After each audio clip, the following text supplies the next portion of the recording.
So friends చూసారు కదా, మొత్తానికి చిరంజీవి గారు 2026లో సంక్రాంతికి రఫ్ ఆడించిపోతున్నారు. మొత్తం బ్లాక్ బస్టర్ సినారియో అయితే క్రియేట్ చేయబోతున్నారు. మొత్తానికి వచ్చే సంక్రాంతికి మనకి సంక్రాంతి ఇట్టే వచ్చేస్తుంది. ఎందుకంటే ఏదైతే మనకి చాలా తొందరగా అయితే కాలం గడిచిపోతుంది కదా. సో అదేవిధంగా చిరంజీవి గారు ఫ్యాన్స్ అయితే రెడీగా ఉండండి.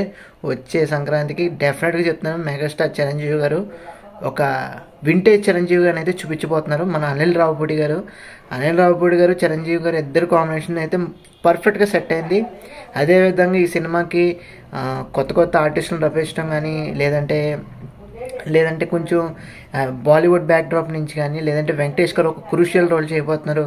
ఇవన్నీ కూడా మొత్తానికి చిరంజీవి గారి సినిమాకి మంచి ఒక వింటేజ్ లుక్తో పాటు వింటేజ్ మ్యాథ్స్ సినిమా అయితే క్రియేట్ చేయబోతున్నారు అనిల్ రావుపూడి గారు. మొత్తం అన్నీ కూడా క్రాఫ్ట్ మొత్తం కూడా పర్ఫెక్ట్గా పర్ఫెక్ట్గా పిక్చరైజేషన్ చేసి మొత్తానికి సినిమాని అయితే డెలివర్ చేయాలని కసిగా అయితే ఉన్నారు.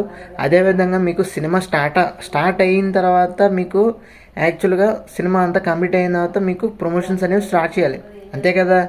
ఇది సినిమా స్టార్టింగ్ అవ్వకముందే ప్రమోషన్స్ అయితే స్టార్ట్ చేసి విపరీతంగా ప్రజల దృష్టిలో ఒక అల్టిమేట్ సినిమాని అయితే క్రియేట్ చేయబోతున్నారు. So no doubt at all Chiranjeevi garu మళ్ళీ ఇంకొకసారి వింటేజ్ చిరంజీవి గారిని చూడబోతున్నాం. ఏదైతే ఘరానా మొగుడు, లేదంటే దొంగ మొగుడు కానీ, లేదంటే రౌడీ అల్లుడు కానీ, ఇవన్నీ వరుస పెట్టి సినిమాలు ఏవైతే ఉన్నాయో, డ్యూయల్ రోల్ కానీ, సింగిల్ రోల్ కానీ, కామెడీ రోల్ కానీ, మళ్ళీ ఇంకొకసారి రుచి చూపించబోతున్నారు చిరంజీవి గారు అనిల్ రావుపూడి గారు కాంబినేషన్లో.